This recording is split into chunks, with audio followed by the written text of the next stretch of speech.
Selamat Haji Ramadan Ibu. Saya Maharani Vegasapila. Iya, kami dari mahasiswa UNTAD Surabaya. Di sini kami bertujuan untuk bertanya tentang dunia psikologi, Bu. Mungkin sebelumnya kami boleh tahu ya, Bu, ya dengan nama ibunya siapa, kemudian dulu pernah bekerja di mana begitu, Ibu. Ya, terima kasih sebelumnya anak-anakku semua, apa adik-adikku ya ini. Jadi kelas ini, kebetulan nanti kelas ini. Adik-adikku kelas semua. Karena saya dulu juga lulusan dari S1 Psikologi UNTAD juga, S2-nya juga Psikologi UNTAD. Saya mulai profesi psikologi itu dimulai dari tahun 1995. Itu lulus itu sudah langsung saya langsung berkecimpung. Cuma waktu itu kita bekerja sama dengan teman-teman. Jadi saya ngikut teman-teman. Terus di situ karena ya sering diajak gini-gini, otomatis kan kita ATM ya, gitu. Jadi amati, tiru, terus terus menambahin gitu kayak gitu. Akhirnya berani membuka sendiri ya, pelan-pelan itu diawali dulu itu malah dari konseling ya. Jadi ya mengawali dari konseling karena dari beberapa orang-orang dekat dulu gitu ya, dari orang-orang dekat dulu yang banyak permasalahannya, terus kemudian sedikit akhirnya berkembang. Jadi satu orang, dua orang itu dari awal itu memang dari mulut ke mulut ya. Pada waktu itu tahun 95 kan belum secanggih seperti sekarang ini ya, kayak komunikasi. Jadi kayak HP masih kayak HP remote besar itu ya. Oh itu iya. Itu pisang ya kalau di pisang. Remote ya, besar itu itu. yang besar itu. Terus itu akhirnya saya mulai berdiri sendiri dan mendapatkan SIPP itu tahun 2007. Oh 2007. Ya, 2007 terus sudah mulai berdiri sendiri. Berarti Ibu ini sudah punya kayak kartu HIMSI sama kartu SIP Jelas, sudah ya, Bu, ya? jadi dari awal keluar itu sudah menjadi anggota KTA HIMSI. Bu, barangkali kita boleh lihat nih, Bu, KTA HIMSI-nya. Kalau iya, jadi KTA HIMSI itu kan ini kan programnya baru ya. Jadi kemarin itu pakai siap ya. Jadi pakai siap. Berarti online gitu ya? Online. Ya? Jadi ininya juga online. Apa? Jadi bukan pakai kartu lagi ya? Iya, enggak. Jadi mungkin kalau dibikin kad mungkin juga bisa ya, tapi di sini kemarin saya dapatkannya itu secara online dari siap itu. Gitu. Nanti ininya saya kirim aja ya. Oke, Saya soalnya ya nyarinya tak taruh di mana ini. Agak minta waktu. Saya pikir itu dari HIMSI-nya sendiri atau dari lembaga Kalau SIP yang waktu awal-awalnya itu memang dari HIMSI kita datang ke sekretariat atau kadang kita pas ada pertemuan HIMSI itu sudah langsung dibagi kartu. Kalau lama-lama sudah semua teknologi, otomatis ya kita pakai teknologi ya. Seperti pakai EKTP web gitu ya, Bu, ya. Jadi kebetulan saya belum cetak gitu. Nah, ini nyetaknya ini apa harus dikirim sendiri atau apa gitu. Oh gitu. Jadi memang tidak ada kayak pemberitahuan harus cetak sendiri atau pencetakan. Saya kurang informasi. Oh. Ya, jadi saya kurang informasi. Mungkin ya bisa mungkin kalau kita ke sekretariatnya gitu. Iya. Jadi kalau kita boleh tahu ini, Bu, apa sih yang membuat Ibu ini kok memilih untuk menjadi seorang psikolog gitu? Apa sih alasannya, Bu? Kalau psikolog itu alasan sejak saya SMA ya. Sejak SMA itu saya juga sudah ada rasa ingin menjadi psikolog karena di sekitar kita itu banyak sekali orang-orang yang sepertinya membutuhkan seseorang yang bisa dicurhati gitu loh. Dulu itu saya sering memang jadi tempat curhat teman-teman, jadi tempat curhat orang tua gitu loh, kayak gitu. Terus akhirnya saya tertarik. Plus ditambah pada waktu itu kenal seseorang yang memang dari psikologi gitu, ketemu lah, nggak tahu apa bestie atau apa ya waktu itu atau apa gitu ya, ternyata dia psikologi, jadi kita ngobrol itu seru gitu loh, akhirnya menambah kekuatan saya untuk semakin kuat, full satu-satunya keinginan saya untuk masuk psikologi. Jadi pas waktu kalau dulu kan PMBK ya, jadi semuanya saya daftar di UNER saya ambil psikologi, saya daftar di UGM saya ambil psikologi, saya daftar otomatis kan nggak lolos ya pada waktu itu. Terus saya ambil yang dari, kalau zaman waktu itu masih IKIP ya, akhirnya saya ambil yang IKIP, delala keterima di Malang. Tapi waktu itu bukan psikologi, masuk di ini apa, BK. Oh, di guru ya, di BK. Terus saya pikir gini, saya masuk di BK di Malang negeri, terus nanti kalau saya lulus kan lulusan BK, saya nggak Iya. mau, saya maunya tetap psikolog. psikologi. Saya pengen jadi psikolog bukan jadi BK gitu. Akhirnya sebenarnya sih saya senang masuk di apa IPTJ, tapi orang tua tidak boleh, jadi nggak boleh saya kuliah di luar kota, nggak boleh. Terus akhirnya ya sudah, kalau saya nggak boleh di luar kota, saya pokoknya saya harus ambil psikolog gitu. Terus akhirnya nyari mana kuliah yang ada psikolognya, yang dekat ya kebetulan yang Di Untar. jadi ya pokoknya kuatlah keinginan saya untuk jadi psikolog itu sejak SMA. Oh, sejak Sebelumnya pengen jadi polisi polwan. Sama karena kayak saya. ya, karena keinginan dari polwan itu gugur, artinya nggak bisa dipenuhi. Pertama saya pendek, otomatis ya sudah gugur, nggak mungkin masuk ya. Kedua saya SMA itu sudah mulai pakai jilbab. Pada waktu itu kasus juga saya kena kasus juga yang di, karena SMA negeri nggak boleh pakai jilbab ya, itu kita sampai dibawa kemana-mana. Waktu itu tahun 89 itu belum boleh kayak sekarang semua pakai jilbab, itu belum boleh. Jadi di sidang sana sini gitu. Sampai di sekolah saya gara-gara pakai jilbab itu waktu itu. Tapi akhirnya ya wes, saya ngikuti orang tua, kamu pokoknya tinggal sedikit aja lepas jilbabnya gitu. Nah, akhirnya ya mengikuti ya, tak lepas kuliah, masuk di rumah pakai jilbab tapi sekolah enggak. Tapi begitu kuliah ya itu sudah langsung pakai jilbab gitu. Jadi sejarahnya panjang. Panjang banget. Prosesnya juga lumayan gitu ya, roller coaster juga ya. Iya. Dan istilahnya gini, saya membuka usaha ini memang sebenarnya sebelum tahun 2007. Dikit-dikit istilahnya nyolong-nyolong lah gitu. Jadi kasarannya nyolong-nyolong dari lembaga yang saya ikuti. Itu saya sebenarnya di luar itu saya membuka layanan sendiri gitu. Jadi ya jadi belajar ya, apa sih yang harus saya pelajari.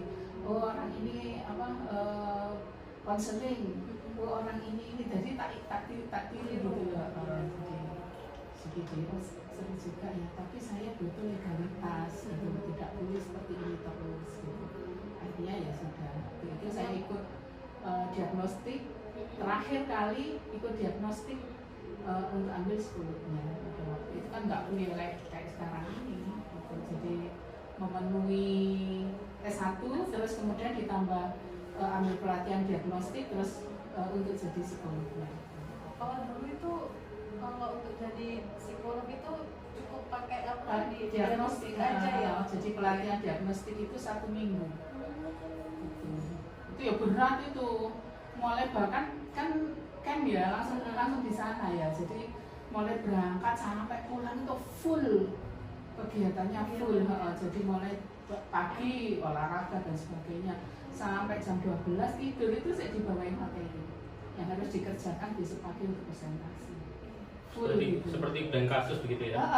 Oh gitu ya. Berarti Sampai saya ini sampai ada temen itu yang dari mana, dari Madiun ya satu kamar itu. Dia itu karena mungkin dia kaget kegiatan seperti itu terus nggak siap sampai dia begitu presentasi mesti badan ini gemeter terus sampai panas dingin gitu.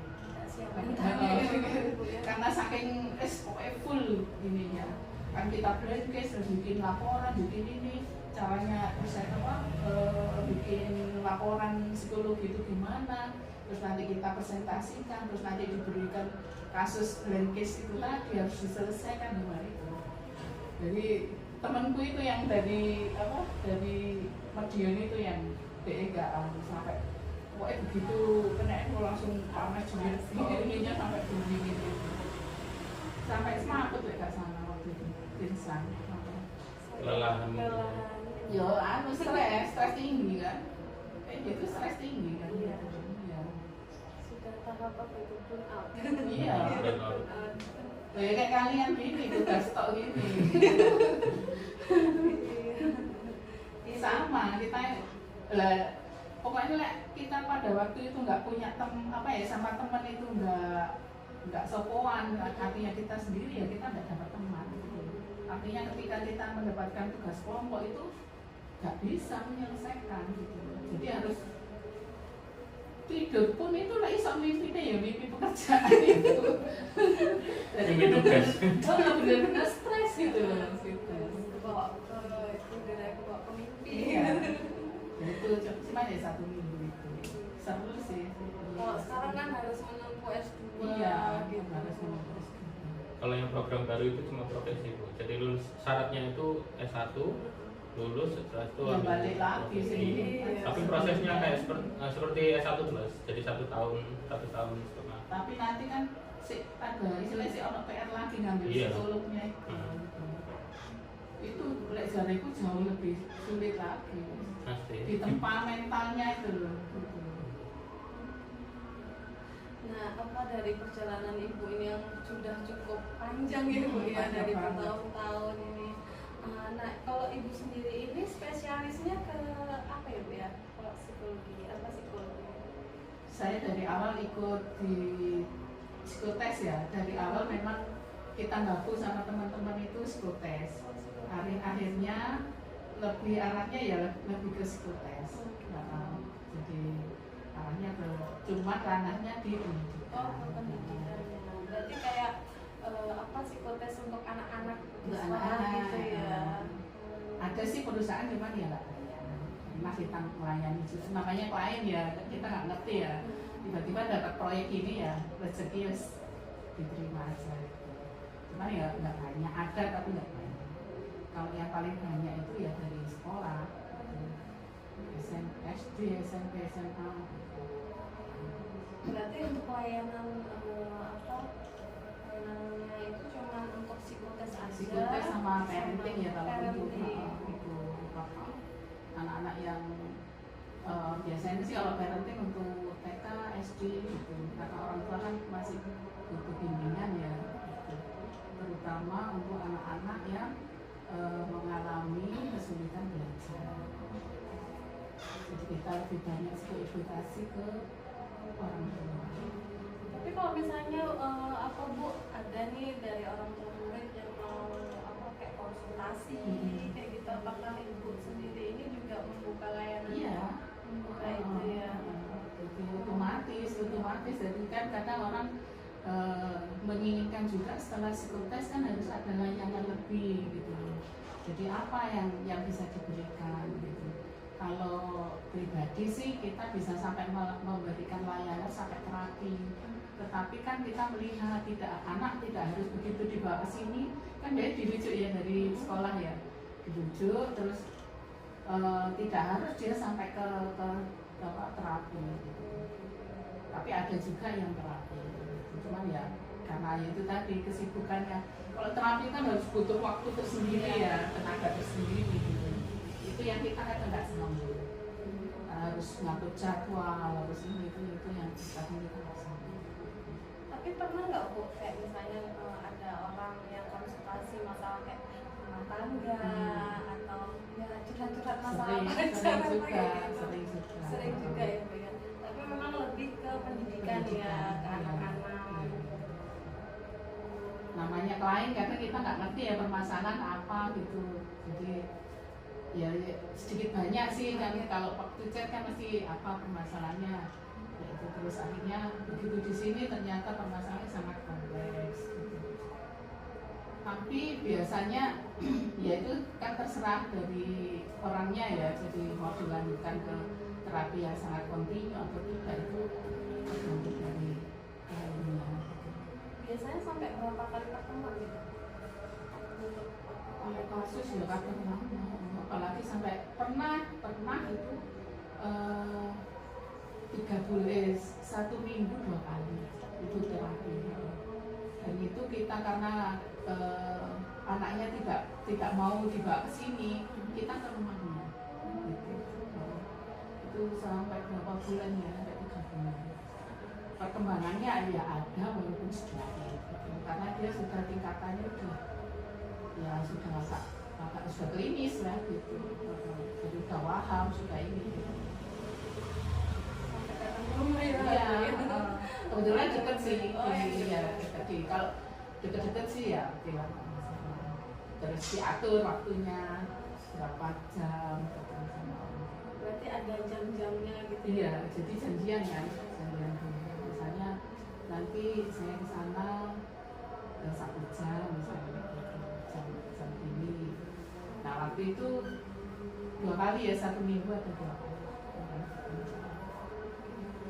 Kalau dari Mas Adi mungkin ada semua. Ya, Ibu apakah tergabung dalam organisasi psikologi di luar dari MISI mungkin seperti APSI. Oh, APSI ya, berarti ya APSI psikolog sekolah ya. Ya sama APPI.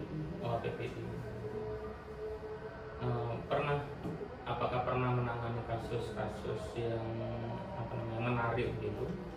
Semua kasus pasti menarik. Semua kasus pasti menarik ya. Punya ininya sendiri ya, punya dinamikanya sendiri, punya ininya sendiri. Kalau yang paling berkesan bagi Ibu dari serangkaian kasus-kasus itu? Saya itu setiap kali ada tamu itu saya mesti berkesan karena kasusnya ya aneh-aneh gitu.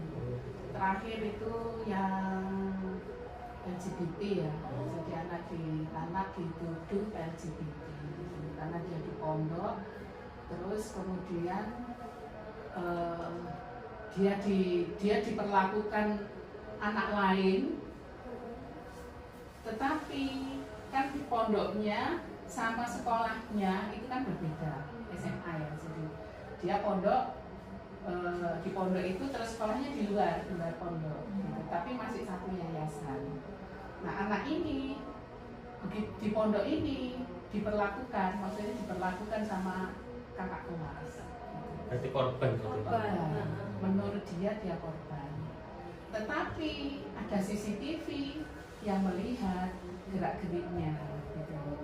Sampai akhirnya kepala sekolah, karena kepala sekolah ini yayasannya pondok juga, akhirnya si anak ini dituduh dia yang melakukan gitu. Nah, tapi kenyataannya di sini dia tidak mengakui itu. Dia merasa dia yang diperlakukan gitu. Loh, terus kamu kok diperlakukan gitu kok nggak bangun? Katanya kebetulan yang ngarangkan ke sini kan kakaknya. Katanya menurut ceritanya kakaknya dia itu paling sulit kalau dibangunkan. Berarti kalau dia diraba-raba badannya di ini nggak terasa. Dia bilang nggak terasa. Tapi kok sampai kencing? Gitu. Berarti kan ya nggak mungkin ya nggak terasa ya nggak mungkin gitu. Atau si subjek ini defend begitu supaya tidak terungkap. Jadi otomatis semua orang kan pasti menyembunyikan ini, tapi dari hasil psikotesnya kalau menurut saya sih mengungkap dia juga ada disorientasi gitu. Nah, lalu dari serangkaian kasus ini kira-kira pencapaian terbesar Ibu itu apa? Maksudnya kalau pencapaian terbesar mulai dari psikotes ataupun menangani beberapa kasus ataupun klien begitu. Gini. Atau pernah diundang di mana? Gini ya. Jadi kalau ini pisah-pisah. Jadi tidak jadi satu. Nah, kebanyakan orang kesini sebatas psikotes. Gitu. Jadi sebatas psikotes ya kita layani sebatas psikotes. Tapi kalau orang kesini memang tujuannya untuk konseling dan sebagainya, dan kita yang menyarankan serangkaian psikotes itu nanti sampai sejauh mana gitu. Nah, kebetulan karena kebiasaan itu orang kesini apa ya istilahnya sebatas psikotes, jadi kebanyakan itu sudah berhenti sampai psikotes. Itu kebanyakan. Tapi kalau di sini paling 1-2 kali, paling maksimal 3 kali pertemuan untuk konseling ya. Oh, berarti kebanyakan kasusnya hanya sampai di psikotes ya, Bu, ya? Karena saya melayani masih sebatas psikotes. Jadi kalau saya tidak membuka khusus untuk konseling gitu. Jadi psikotes aja. Kalau waktu zaman itu memang saya melayani konseling itu tuntas sampai terapi. Gitu. Kalau waktu itu, dan itu berat gitu. Artinya saya sehari itu kadang cuma melayani orang itu aja. Sehari itu nggak sehari ya, pokoknya kadang itu kita cuma berhubungan dengan orang itu aja gitu. Itu lelah gitu, lelah sekali gitu. Saya lebih pilih Ya, untuk terus karena mungkin secara pembiayaan saya termasuk apa ya, tidak include lah, istilahnya include gitu. Misalnya kalau sekali pertemuan ya sudah include gitu. Jadi tidak sistem argo ya, kalau argo kan per jam ya gitu. Tidak itu berarti dalam artian orang datang gitu terus psikotes, konseling, pokoknya sudah include satu ini gitu. ya. satu paket Satu lah Satu paket ya sampai dengan pemaparan hasil ya. gitu ya. Jadi makanya kayak apa ya istilahnya kayak terapi pun juga orang kadang nggak sampai ke situ. Kira-kira biayanya sampai berapa per sekali pertemuan? Saya rasa kalau ini kan apa ya, kita dari kalangan biasa ya, jadi kayak kalangan biasa, artinya dari masyarakat sekitar ini ya wis masyarakat biasa itu middle ya, di middle sekitar 300 sampai 500. Tergantung berat ringannya kasus Ya, itu. itu untuk sekali pertemuan Sekali ketemu. Sekali kalau untuk psikotes ya sudah langsung sampai konseling ringan ya, ini konseling ringan yang bukan sampai ke terapi gitu. Kemudian apakah tren yang terkait dengan psikologi saat ini yang perlu diperhatikan menurut Ibu itu ada nggak kira-kira yang Saat ini ya, yang menjadi tren saat ini ya? kemarin itu saya dari grup WA itu gini, ada kata-kata gini, ya kok saya ini perlu diterusnya apa enggak? Itu yang membuat saya itu menjadi tanda tanya ya. Oh sekarang tuh memang ada tren seperti itu. Artinya sebenarnya kalau dirasakan dengan sungguh-sungguh, mungkin hidup ini tidak baik-baik saja.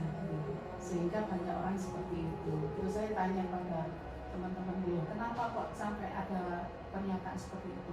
Ya kok nggak seperti itu, sekarang ini semua mahal, ini mahal. Terus dari teman yang lain di Bali, ada teman kemarin temanku sampai ada 2 orang loh yang mengakhiri hidupnya gitu. Jadi sekarang ini tren yang paling baru itu adalah orang gampang sekali mengakhiri hidup.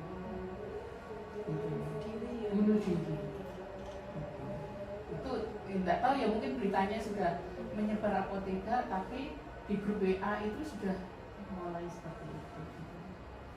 Dan kebanyakan anak-anak sekarang itu berpikirnya tidak panjang, seolah-olah juga mengakhiri hidup itu semuanya sudah selesai. Itu ya fenomena yang ya miris ya. Terus ditambah lagi dengan fenomena yang disorientasi yang saya katakan tadi, kayak disorientasi seksual dan sebagainya, itu juga sekarang ini menjadi tren yang harus diperhatikan juga. Berarti fenomena ini itu lebih condong ke generasi Z ini berarti. Iya, karena pelek jariku ya sumber pendek itu tadi. Jadi orang yang berpikirnya nggak panjang. Mau nyari ringkas, maunya semuanya ringkas, praktis. praktis semuanya serba ada, duit tiba-tiba celing dapat uang gitu loh. Otomatis kan tidak terpenuhinya itu menjadi orang jadi emosi, terus pengen mengakhiri hidup karena dia merasa sudah tidak mampu gitu. Apalagi dia nggak ada pekerjaan dan sebagainya, otomatis kan gitu. Putus asa. Dan sekarang kan banyak sekali PHK kan banyak gitu. Karena kehidupan setelah pandemi itu juga sangat berat gitu. Jadi untuk menyesuaikan kembali, untuk bangkit kembali itu kondisi sekarang itu sangat berat gitu. Sangat mempengaruhi ya. Sangat gitu. Sehingga orang ya itu tadi banyak sekali gitu. Ya, Apakah mungkin juga tertrigger dari teknologi yang saat ini ya Bu ya? bisa Terkait juga. dengan itu saja. Bisa juga. Kalau menurut Ibu, dengan teknologi yang berkembang saat ini terkait dengan dunia psikologi, bagaimana pendapat Ibu? Teknologi seperti psikotes melalui online, menggunakan aplikasi dan beberapa platform-platform yang melayani konsultasi secara online gitu. Kalau menurut saya sih kita psikolog juga harus mengikuti teknologi. Jadi tidak boleh kita terus alat tes yang zaman gue ini diuweket gitu terus kita nggak mau berkembang, itu juga nggak bisa seperti itu karena permintaan juga berkembang gitu. Jadi tidak hanya harus ini, tapi kadang permintaan masyarakat itu juga aneh-aneh gitu. Jadi kita mau nggak mau juga paling tidak kita harus mengetahui walaupun tidak dalam itu paling tidak harus sedikit banyak harus mengetahui. Berarti psikolog nggak boleh gaptek begitu Bu? Sajane kayak gitu. Tapi kenyataannya saya sendiri ya gaptek. Semua emak itu biasa. Sing penting ngeyel mama. Ya mungkin Mbak Vega ada pertanyaan terkait dengan Gini, bagaimana menurut pendapat Ibu terkait dengan banyaknya pelanggaran terhadap kode etik psikologi selama ini? jadi pelanggaran-pelanggaran seputaran kode etik menurut Ibu bagaimana? Ya, menurut saya karena saya pelaku ya dan yang pernah diperlakukan, otomatis kan sebenarnya dari HIMSI sendiri ngapunten ya kalau mungkin dari HIMSI ini ya, jadi dari HIMSI sendiri juga mungkin kurang lah gitu loh. Jadi apa ya istilahnya Kurang memperhatikan begitu ya? ya artinya kurang gimana ya, kurang Tidak ada peraturan yang kurang tanggap lah istilahnya kurang gitu kan, tanggap. kurang tanggap lah gitu. Jadi sebenarnya kalau kita sendiri karena kita ini hidup di masyarakat, otomatis ya tahu aja lah gitu. Dimana yang pelanggaran itu dimana itu tahu aja gitu. Apakah sedikit? Kalau dikatakan sedikit ya nggak sedikit, banyak gitu. Jadi artinya orang yang bukan psikologi itu menjalankan praktek psikologi itu juga banyak, dan mereka melayani juga dan membuka layanan psikologi juga, dan mereka nggak ada basicnya sama sekali psikologi. Itu berapa? Itu tadi seperti yang Ibu sampaikan, pernah menjadi pelaku dan diperlakukan gitu, maksudnya gimana? Pelaku itu gini maksudnya, dulu orang itu pernah bekerja sama dengan kita. Gitu. Maksudnya itu saya diperlakukan itu maksudnya itu. Jadi dulu orang yang si A itu pernah bekerja sama dengan saya, dengan lembaga saya itu sebagai marketing gitu ya. Otomatis kalau sebagai marketing dia kan menguasai pasar karena mereka yang langsung berhubungan dengan klien gitu. Nah setelah itu mungkin dianggap kok gini ya biasa orang kerjasama itu ujung-ujungnya apa? Biasanya ujung-ujungnya masalah keuangan. Ya dia juga seperti itu, sudah mulai nggak jujur kayak gini gitu. Akhirnya saya putus hubungan kerja dengan dia. Ketika saya karena sudah banyak kesalahan gini saya putus hubungan kerja dengan dia. Ternyata dia buka sendiri, padahal dia ini tidak ada basic sama sekali psikologi. Yang parahnya yang menggunakan jasa dia itu sekolah-sekolah besar gitu. Si A, si B, si C itu sekolah-sekolah besar semua. Lah apa yang dilakukan dia? Dia itu mengambil data saya, gitu loh. Data saya artinya laporan psikologi saya itu nyuwun gitu loh. Kalau saya sendiri saya tidak pernah memberikan laporan psikologi secara dalam bentuk apapun, maksudnya dalam bentuk CD atau dalam bentuk soft copy dan sebagainya ke klien, kecuali itu rekap. Kalau dia enggak, waktu itu pokoknya dia minta semuanya. Katanya sekolah ini minta, kalau enggak ya ini. Otomatis karena saya ditekan terus, sekali 2 kali lolos laporan itu. Itu banyak loh, satu sekolah itu ya katakan 300, dia punya laporan 300 loh Ibu. Itulah yang dipakai dia. Ganti jeneng tok ternyata. Laporannya sama, punyaku semua. Itu mulai dari itu aku sudah nggak mau lagi, aku sudah nggak mau kasih ini, kecuali rekap ya. Kalau rekap kan kita rekap gitu. Jadi dia meminta laporan full yang per anak itu ada beberapa, dan ketemunya saya di sekolah TK. Kebetulan kita diundang untuk parenting atau apa ya di sekolah itu. Terus kemudian dia cerita-cerita kalau dia pernah tes dengan ini. Bu, coba saya lihat laporannya. Loh, punyaku persis. Nah, punyaku itu laporannya tak pakai untuk laporan SMA, sama dia dipakai untuk laporan TK. Berarti cuma diganti namanya aja. Ganti nama aja. Otomatis kalau wong iku plek ketika kok yo. Otomatis saya yang buat, saya yang tahu persis titik koma kata-kata itu. Berarti secara legalitas yang bersangkutan tidak memiliki SIPP, Ya, SPP jelas dan tahu kan sebagainya. dia bukan orang psikologi juga gitu. Terus nama dia DKI jeneng psikolog. Aduh, padahal tidak ada basic Dia psikologi. tidak ada basic psikolog, jenengannya dia titik-titik psikolog gitu loh. Terus karena semuanya harus pakai SIPP, dia punya SIPP. Lu dari mana? Nyatut punya orang. Orang sekolah juga pernah tanya.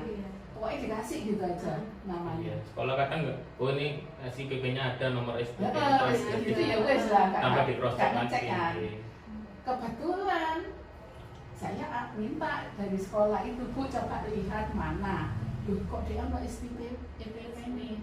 Ternyata SPP-nya punya temanku dari sekolah, dari dia dosen, dari dosen lain, dari dosen X gitu. Begitu tak ini loh Mbak, ini loh jenenge sampean gini gitu. Dicatat loh, dijadikan SPP-nya orang loh. Ya dia ternyata juga ada masalah dengan orang itu. Berarti mencantumkan SPP orang lain begitu? Iya, gitu loh. Dan itu ternyata deh akhirnya banyak loh, tak tonton itu SPP banyak loh gitu. Ya mungkin kayak wong dicuwatuti jenenge wong, nggak tahu siapa. Terus bagaimana Ibu mengantisipasi hal itu terjadi ya untuk Ibu sendiri? Karena kan dulu pernah dikecewakan dan pernah menjadi korban begitu. Lagi saya ya nggak sampai ke ranah hukum ya, harusnya sih kita ini diproses ke ranah hukum. Cuma saya sebatas bercerita kepada seseorang yang ya katakan dosen X lah gitu. Terus dia mengatakan ya istilahnya dia juga pengurus himsi. Oh, berarti secara tidak langsung sudah melaporkan Ya ke bukan HIMSI. melaporkan ya bercerita ya. Kalau melaporkan kan secara resmi tertulis. ya. Kita cuma bercerita. Ternyata dari tanggapannya ya nggak bisa. Memang harus yang bersangkutan dan masyarakat yang harus melaporkan. Gitu. Jadi harus ada pelaporan dari masyarakat. Dari HIMSI sendiri tidak bisa menindak. Gitu. Ya sudah saya juga. Sudah saya nggak mau. Terus golek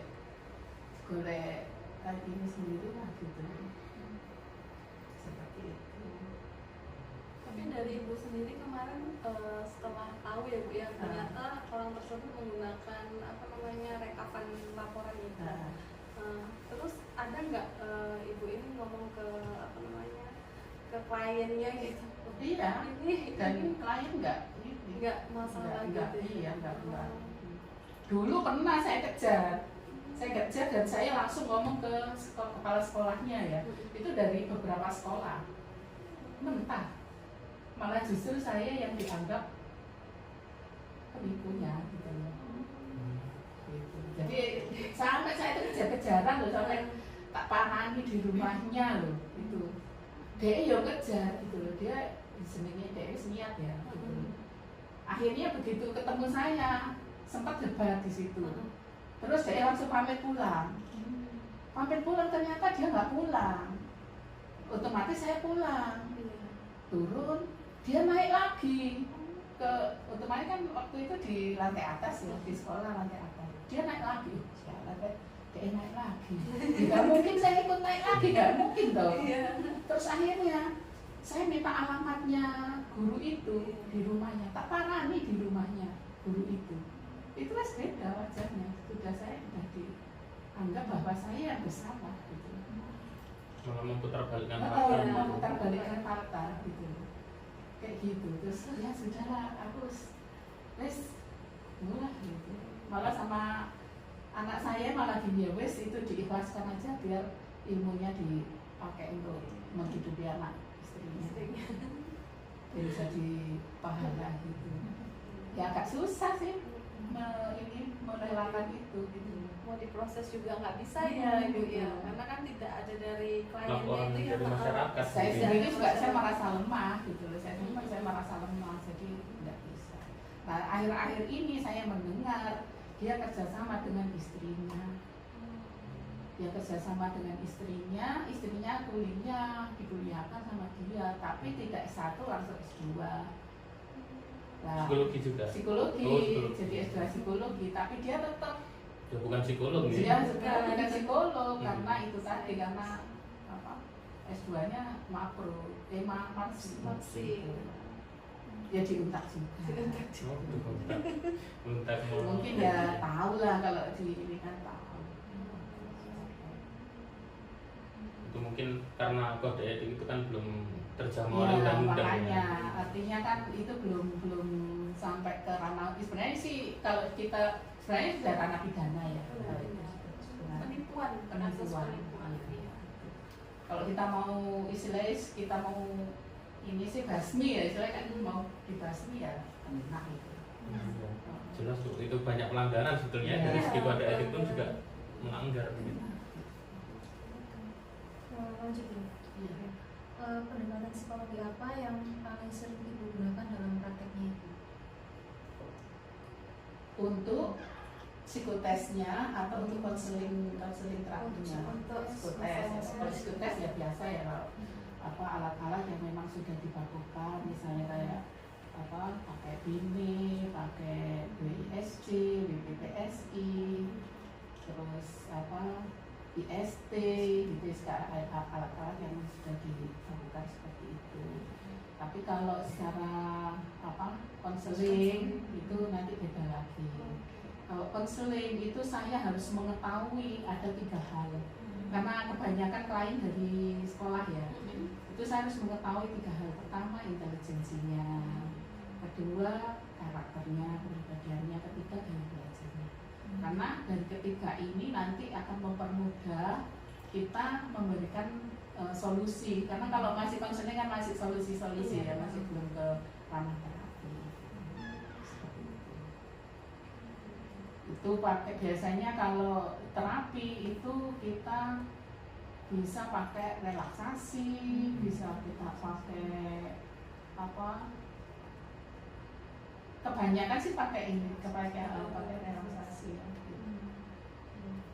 Atau mungkin tren yang sekarang CTC atau apa itu? CTC, ya, CTC juga. Terus apa? Chef, terus kemudian ya sebenarnya itu ranah sebenarnya beda ya. Tetapi itu sangat praktis kita pakai untuk memberikan kenyamanan kepada pelanggan atau klien. Meskipun itu irisannya bukan dari Ya, ilmu psikologi ya. seperti itu gitu. Tetapi kita itu kan orang umum itu menganggap apa psikolog itu kan kayak dewa ya gitu. Jadi lah kita harus dianggap kayak dewa, harusnya ya paling tidak memiliki senjata gitu. Jadi kita bisa pakai untuk apa ya paling paling ringan itu apa yang kita bisa lakukan gitu. Misalnya ya itu tadi mungkin kalau terapi-terapi ringan ya kayak relaksasi, CTC itu NLP dan sebagainya, kayak hipnoterapi dan sebagainya, itu kayaknya kita harus punya gitu loh. Karena itu senjata yang singkat lah istilahnya, itu senjata yang seorang psikolog ya. yang apa sebenarnya bukan itu ya, kalau senjata psikolog kan psikoterapi ya. Cuman psikoterapi itu butuh waktu yang sangat lama, waktu yang ini, dan kebanyakan klien itu sudah nggak mau. Jadi kalau dengan kayak CTC, kayak SEF itu kan singkat gitu loh, singkat gitu. Jadi 1-2 kali pertemuan aja, kalau itu sifatnya masih normal ya, itu masih kita bisa layani. Berarti sesuai kebutuhan si kliennya ya gitu. Apa Kebutuhan masih kebutuhan. Maksudnya dilihat juga, oh ternyata si apa namanya kliennya Ya, ini disesuaikan, menyesuaikan. disesuaikan. Kalau istilah gini loh, kita juga mengingat batasan ya. Kalau saya nggak bisa ya sudah gitu. Harus diregularkan atau dialihkan ke pihak yang memang berkompeten gitu. Itu memang ada yang seperti itu. Kalau masih bisa saya berikan terapi-terapi ringan dan masih kayak depresi atau stres dan sebagainya, itu kan masih bisa diajak untuk relaksasi, diajak untuk diberikan SEF, diberikan CTC atau apa gitu kan, insya Allah kan masih bisa. Kecuali kalau itu sudah waham, dan ada juga klien waham. Saya juga pernah menangani dan ada yang berhasil, ada yang nggak berhasil. Kalau waham itu saya karena ya itu tadi dari keilmuan lain. Jadi dari keilmuan lain pada waktu itu saya pakai Reiki pada waktu itu, dan itu ada hasilnya pada waktu itu. Berarti bukan penanganan secara psikologisnya gitu, tapi secara keilmuan ya, lintas Keilmuan ya, lintas. Apa ya sih itu istilahnya apa ya gitu, eklektik ya apa ya gitu. Kalau seumpama itu dalam menangani kasus terus tidak mendapatkan solusi, apakah dirujuk atau bagaimana? Ada yang dirujuk, tapi ada yang kita perjanjian. Misalnya gini. Inform consent begitu ya? Ya, jadi misalnya gini. Nanti ini kita lakukan terapi berapa kali? Misalnya, kalau 1 atau 2 kali kita berikan terapi terus kemudian sedikit aja ada perkembangan, kita bisa lanjutkan. Tetapi kalau 1 atau 2 kali maksimal 3 kali kok nggak ada perubahan, ya sudah. Berarti bukan dengan saya, gitu. Tapi dengan yang lainnya. Jadi dalam artian di sini merujuk gitu ya? Merujuk. Bisa ke rumah sakit, bisa ke mana yang dia. Kalau terkait kerahasiaan klien bagaimana? Yang hal apa saja yang sudah dilakukan? Kalau kerahasiaan, ya kita usahakan semaksimal mungkin untuk kerahasiaan klien itu bisa terjaga dengan baik. Gitu. Jadi cuma kadang karena kita itu juga memberikan kayak edukasi ya kepada orang-orang lain. Biasanya saya mengambil 1-2 kasus untuk dipakai sebagai contoh. Tetapi kita yang X ya, jadi tidak menyebutkan siapa gitu. Tetapi kita menggunakan nama X, tujuannya apa? Supaya orang lain, terutama kan saya lebih banyak ke ibu-ibu ya, supaya ibu-ibu ini juga punya pandangan lain lah tentang kasus atau tentang suatu peristiwa atau suatu hal yang mengakibatkan peristiwa tertentu. Itu biasanya ya kan sering juga edukasi untuk orang tua kayak parenting seperti itu. Kalau kerahasiaan ya semaksimal mungkin kita jaga kerahasiaan. Terkait dengan arsip ya Bu ya, arsip klien-klien dari hasil psikotes maupun hasil klien-klien yang datang itu bagaimana Ibu menyimpan atau bagaimana? Disimpan dalam waktu tertentu. Oh gitu ya. Ya. Jadi ada batas waktu. Ada batas waktu tertentu. Jadi maksimal ya, ini maksimalnya 5 tahun. Kalau nggak gitu ya numpuk banyak ya kan. Iya. Kita juga nggak ada gudang ya. Jadi kalau sudah itu nanti dimusnahkan. Disimpannya di mana? Apa di lemari biasa atau ada lemari khusus? Di lemari dari ya, besi, iya, atau? di lemari. Di lemari atau di kamar gudang. kalau dimusnahkan apa Bu? Biasanya kan kalau arsip, yang namanya arsip itu kan penting ya Bu ya. Kadang itu ada yang memusnahkan itu dengan cara dikilokan. Nah kalau dari Ibu sendiri ini cara memusnahkan arsip yang sudah lama-lama ini apakah dimakan? Kan ada mesin ya, ada oh, pakai mesin mesin itu ya. Makan juga. Iya, karena saya banyak lihat gitu kan, karena kan saya di admin gitu ya Bu ya. Nah, itu mereka banyak yang mengkilokan. Akhirnya kan Data itu bisa bocor gitu. iya, akhirnya kan data bisa bocor ya. Iya. Kadang ada yang di apa yang dari kiloan tuh dibeli lagi gitu, dibeli lagi untuk apa namanya, kadang untuk bungkus gorengan. Iya. Akhirnya kan pas apa orang beli gorengan bisa baca Baca datanya ini, orang ya. kayak gitu. Berarti kalau dari Ibu sendiri itu dimusnahkan menggunakan Bisa dibakar mesin ya, bakar. bisa kadang ya ada digunting-gunting gitu. Oh, Karena psikologi itu kan membahas tentang pikirannya orang ya. Iya. Ibaratnya kita mau membedah isi otaknya orang itu kan kalau dibaca kan kurang etis gitu ya. Mungkin ada lagi? Saya lanjut ya. Iya. Menurut pendapat Ibu tentang berlakunya Undang-Undang PLP nomor 23 tahun 2022, Undang-undang terbaru ini. undang-undang terbaru. Sebenarnya senang juga ya, jadi ada undang-undang itu istilahnya kita itu ada badan hukumnya. Kalau selama ini kan jujuran, jadi andaikan kita ada satu kasus tertentu sampai dibawa sidang dan sebagainya, kita nggak ada badan hukumnya. Tapi kalau sudah ada undang-undangnya, otomatis kan paling tidak itu ada yang melindungi. Ya bagus.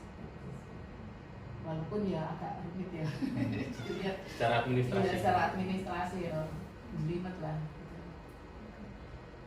proyek atau rencana apa yang sedang Ibu kerjakan saat ini? Psikotes biasa. Psikotes. Psikotes. Biasanya psikotes itu berlangsung apakah setiap hari atau 1 bulan berapa atau per project? Kalau setiap hari kita menerima selalu membuka layanan untuk psikotes pribadi.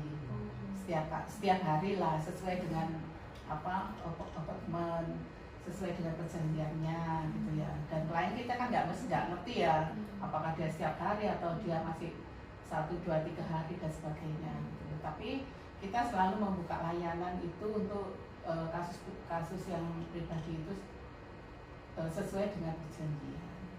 Jadi artinya ya kita selalu buka. Hari Minggu pun, hari libur pun kalau kita sama-sama oke, waktunya sama-sama oke ya sudah kita beri layanan. Kalau sekolah ya tergantung mengikuti jadwal sekolah ya. Apakah ada kerjasama dengan lembaga lain atau apa gitu? Atau Ada beberapa yang bekerja sama dengan lembaga lain, ada yang kita bekerja sama dengan sekolah-sekolah. kalau untuk menangani anak kebutuhan khusus bagaimana?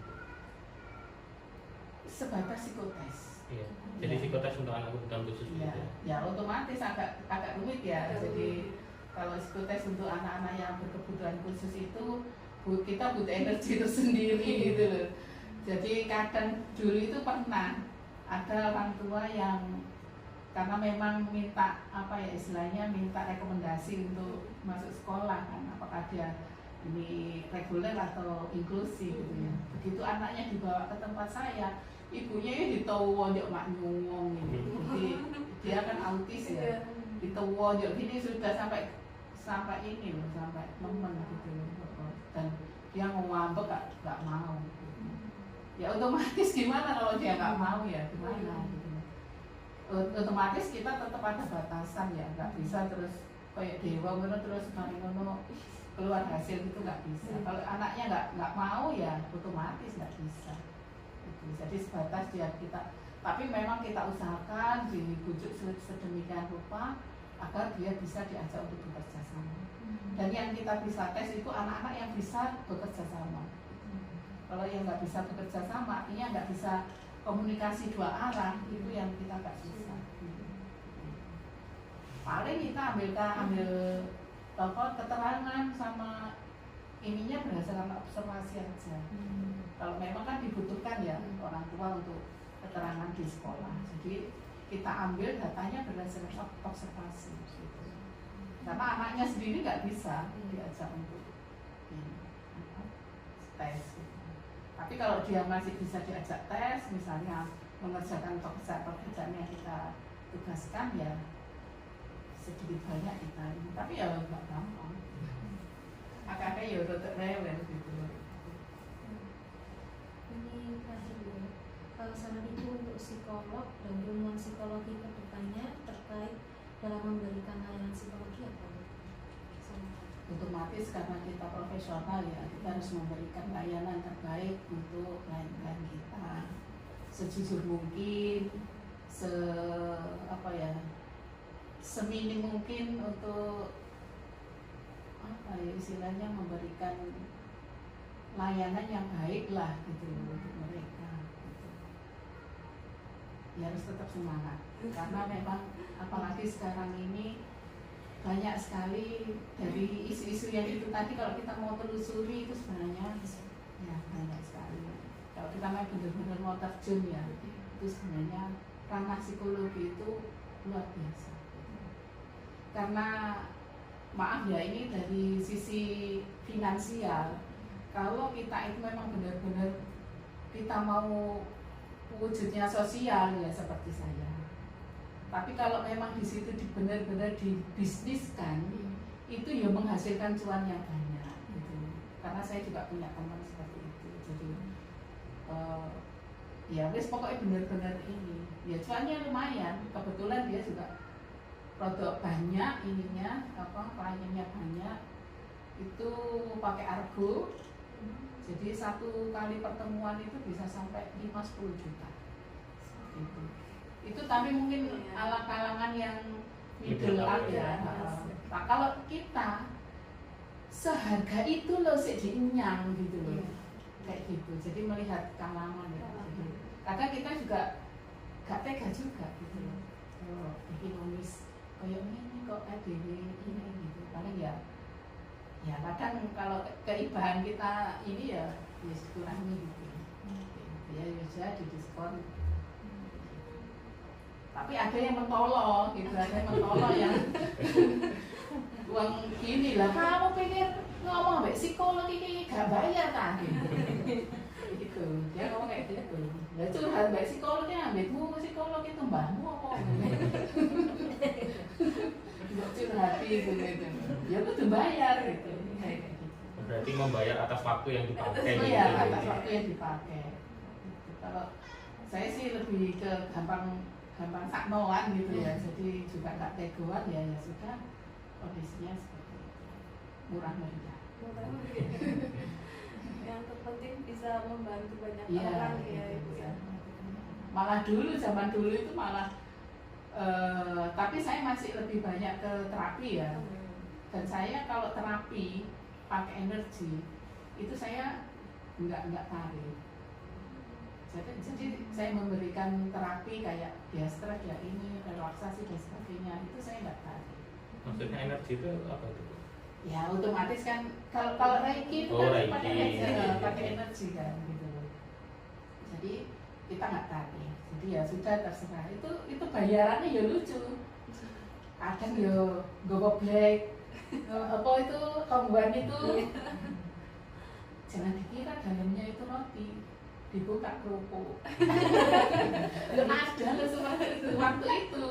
Saya sudah tinggal di depan itu sudah. Kalau di depan itu waktu itu sajane menarik ya kalau kita mau ke terapi itu menarik sekali dan kasusnya macam-macam. Ada yang berhasil ya, ada yang nggak berhasil. Kasusnya mau macam-macam gitu di situ. Itu bayarannya ya lucu-lucu gitu. ada yang buah, ada yang apa gitu. Ada yang memang seperti itu.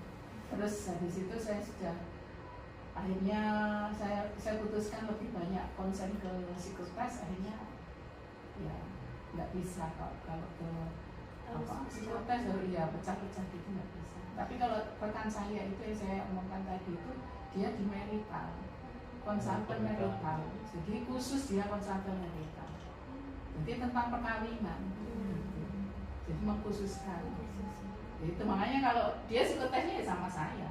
Berarti yang melayani psikotes malah ibu nih. Iya. Kerjasamanya seperti itu. Kerjasama sama saya. Seperti itu. Jadi harus mana-mana lah gitu yang bisa dilakukan. Ibu nanti mungkin kita bisa minta foto dan minta boleh kita dokumentasikan ruangan dan surat-suratnya. Kalau surat nanti surat kalau gini mungkin kan nggak jelas ya nanti saya. Ini SIPP nggih. SIPP. Berlaku sampai kapan itu? Januari ya. Januari.